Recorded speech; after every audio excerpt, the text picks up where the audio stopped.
President Kyagulanyi Ssentamu Robert Bobi Wine olunaku olwaleero avuddemu omwasi eri omukulu General Muhoozi Kainerugaba ku bikolwa bye byagenda akola n'ebigambo ebigenda bimuvaamu, era nga ono amutegeezezza nti bw'aba awulira nga ayagala okubaako kyakola President Kyagulanyi Ssentamu Robert Bobi Wine amuyise n'amugamba nti amusange emagere gy'ali naye amwetegekedde era amulindidde ddala. Omanyi ono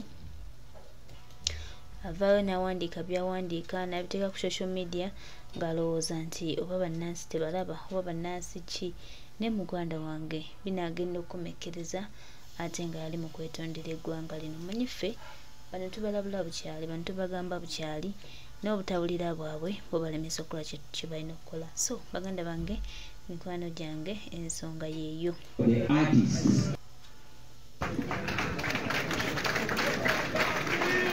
Thank you. Banange baloya temusoka muwamba nnyo, yasooka kuba waffe nga tannabeerawo, nange nasooka kuba muyimbi nga sinnaba wamma. So thank you very much, Comrade Narukola. And in this note, I want to salute all our comrades. I want to salute you, Deputy President. I want to salute you, our SG. SG mumongere ku ngalo bannange. I want to salute the leaders in Kawempe. I want to salute you, Comrade Magara Umaru naye mumupere ku ngalo bannange. Banaye mwebale nnyo mwebalire ddala, mukoze omulimu. Baganda baffe ab'omu diaspora mwebale nnyo mwebalire ddala. Ba MPs basebo ne bannyabo ssente zonna ezaakola mu kampeyini zakuŋŋanyibwa abakulembeze ba MPs, ba mayors, ba speakers, naye mutakoma kusonda busonzi ssente naye ne mujja ne muyiwawo omubiri. Mwebale nnyo mwebalire ddala. Kano akalulu kabadde n'ebyokuyiga bingi nnyo bye katulaze, titusobola okukwatagana ne tulaga balabe baffe nti tukwatagana. Titusobola okubalaga talenti ze mwina. Mwenna mugga mwali mumutegeera bulungi, tumubongeremu. Akalulu kano kaalaga nti muli more coordinated ba food soldiers. Mwebale nnyo mwebalire ddala. Era nze nsaasira bano abasajja, mumanyi tusobola okufuuka singa tujjako ezo uniform ezo. Zino uniform 7 wandisanyusanyo ze zikyakuumye bano abaana nga balina empisa.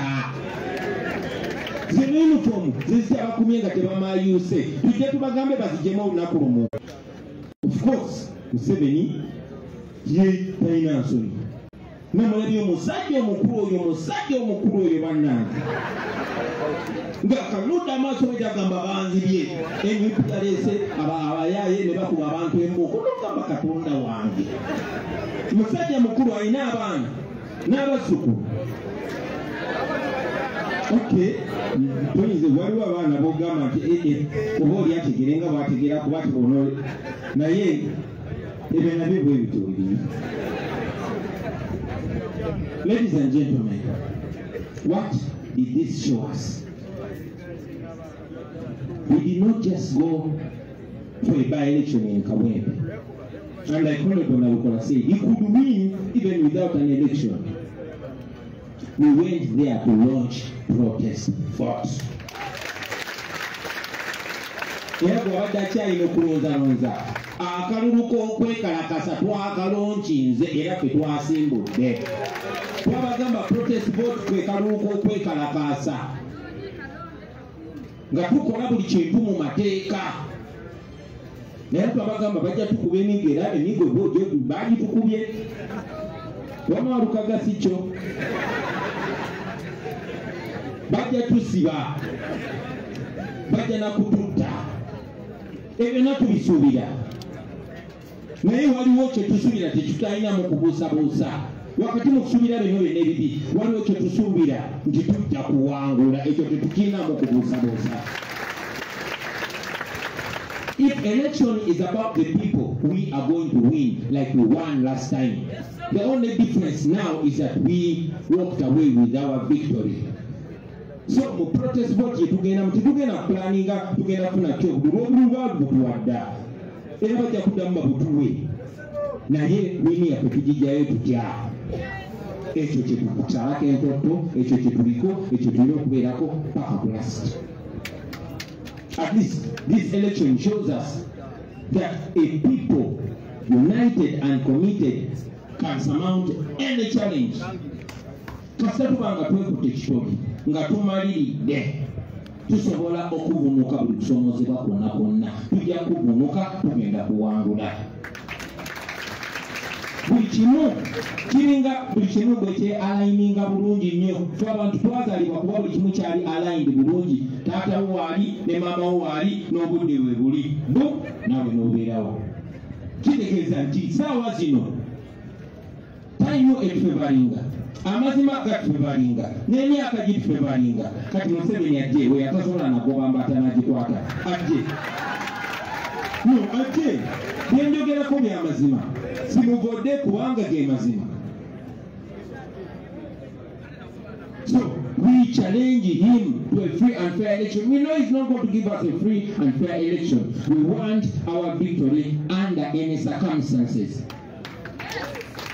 Tugenda bulijjo mu kooti nga tumanye kooti zikolera Museveni, naye nabo bakimanyi nti Museveni is not the last president of Uganda.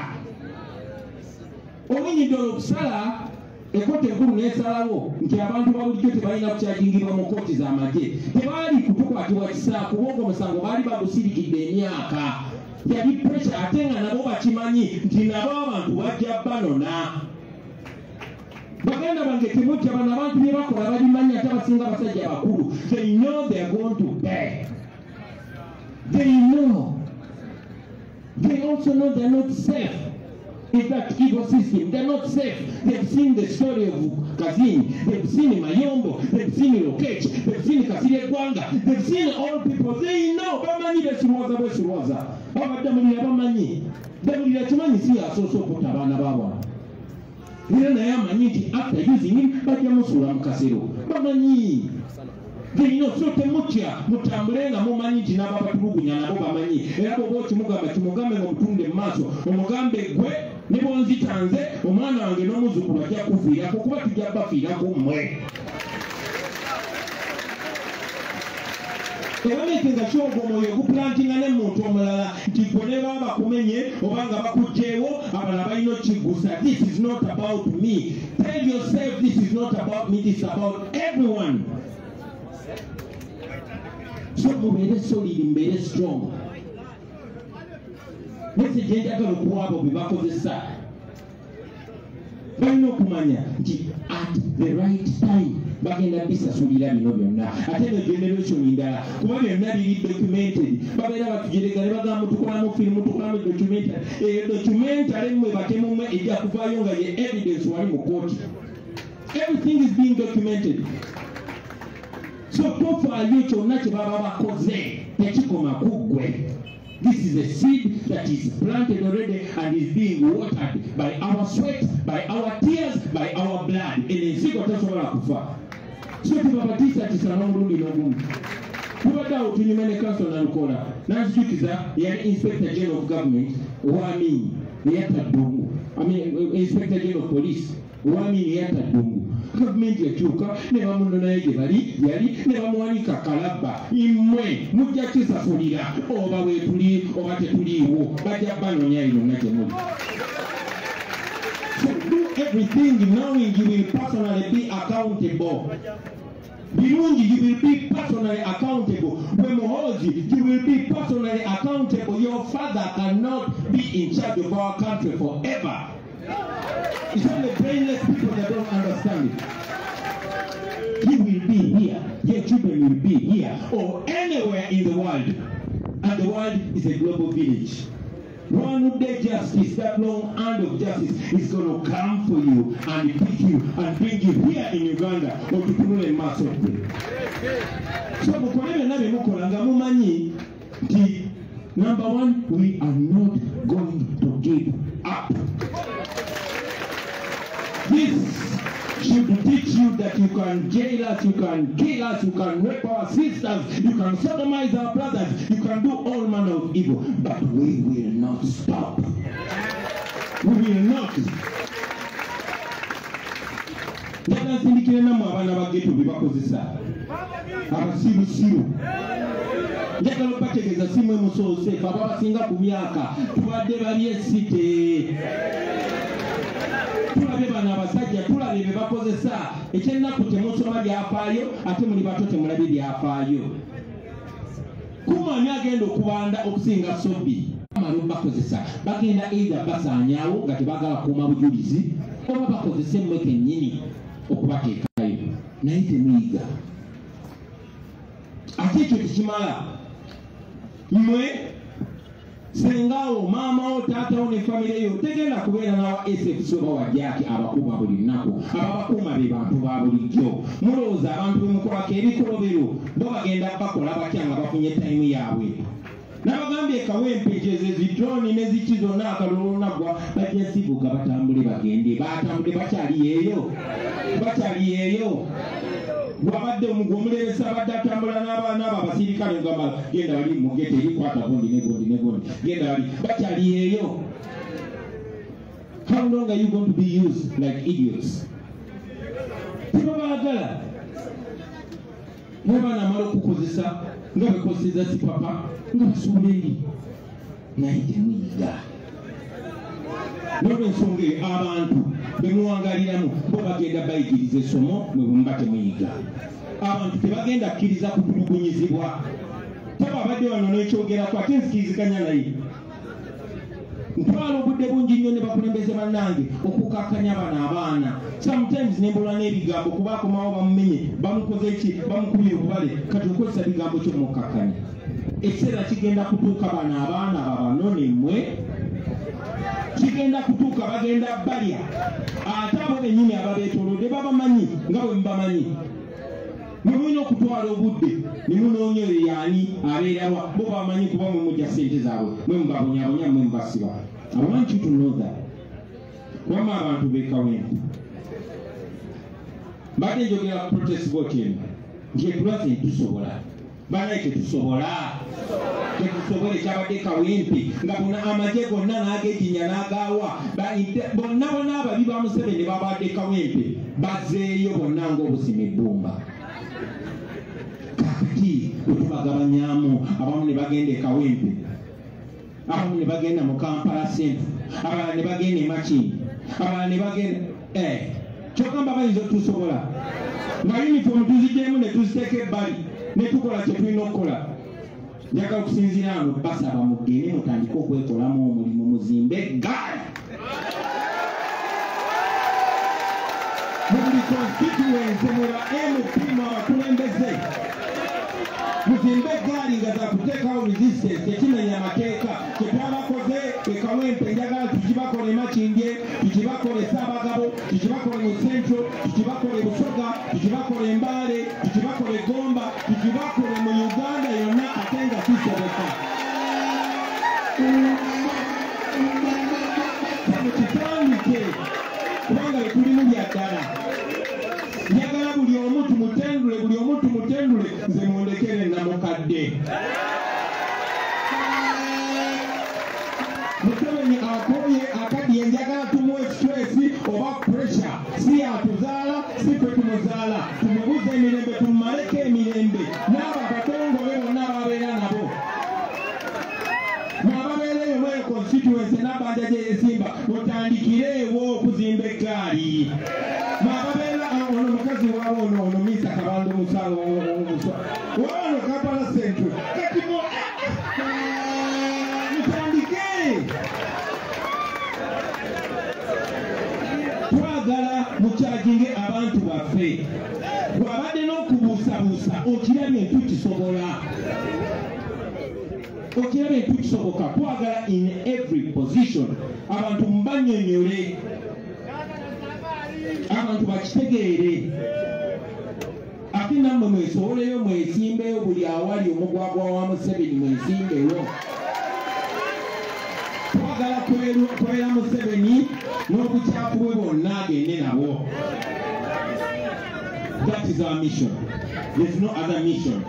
Twatandikidde Kawempe twasimbudde sebo webale tuwa mukisa tugenda tambula na mukisa gwogwo tumaleyo tuwangule eggwanga lyonna sebo nga nkuyozayoza nzikiriza nebino ebigambo mbikugambe kansona Lukola. Number 1 twebaza Katonda okutuwa omukisa ogw'amaanyi nga bwesiza muggwe.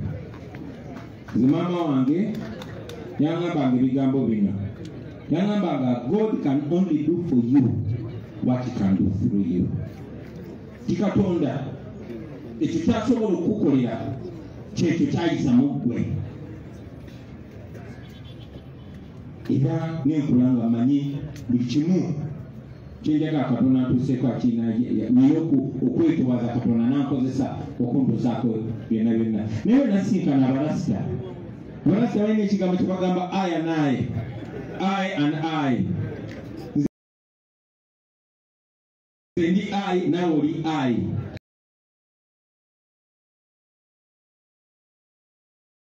Gwe nze gwe. Ekitegeeza n'oli ali I.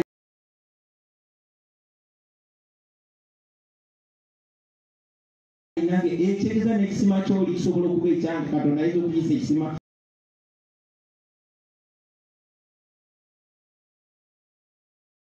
Manyanga omukisa mu muntu omulanga gwange sebo Katonda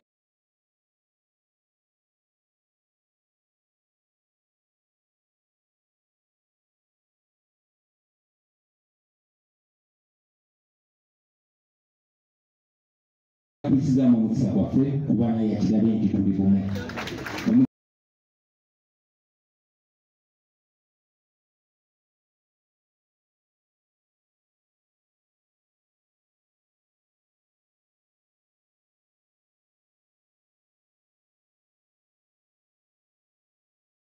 Tugutwala era tugenda gwetika paka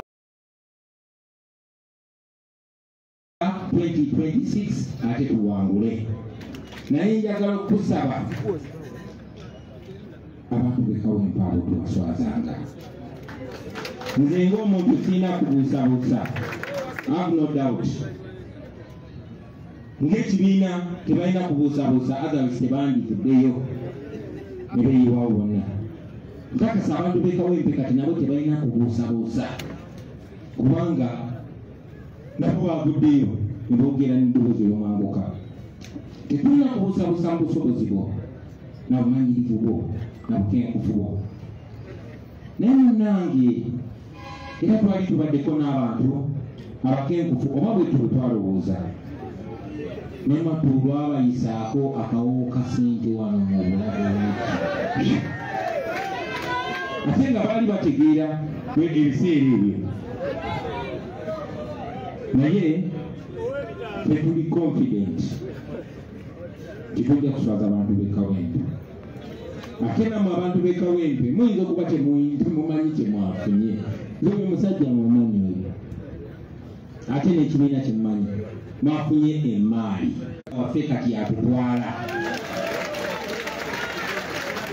Nkakasa ajja tukulembera bulungi politically. Let us do the work. Finally, basebo ne banyabo njagala okuweereza buno obubaka regime ya Museveni.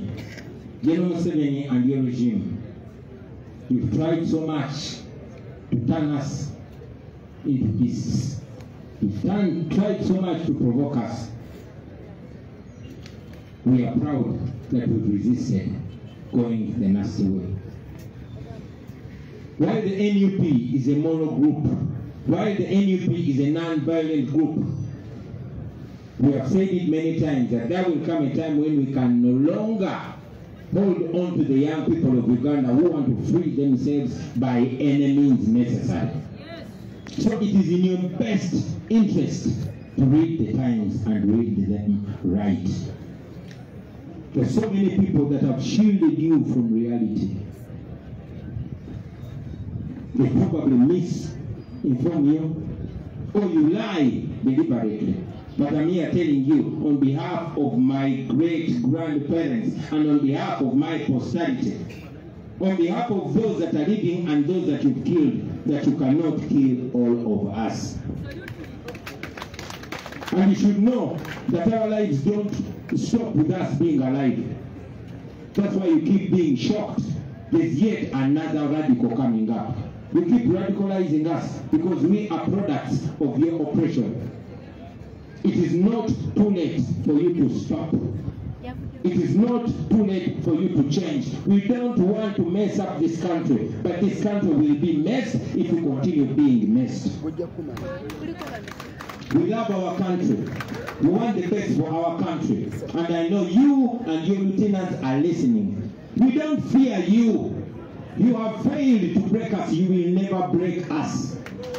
We are indigenous people, and we are talking to you as indigenous people. We have every right to belong here. We have every right to enjoy the laws of this country, and the laws of this country protect us and give us a right to politically participate. Don't try to test the times. You cannot stop this. It is not too late for you to do the right thing, for you to respect your age, for you to have a good legacy.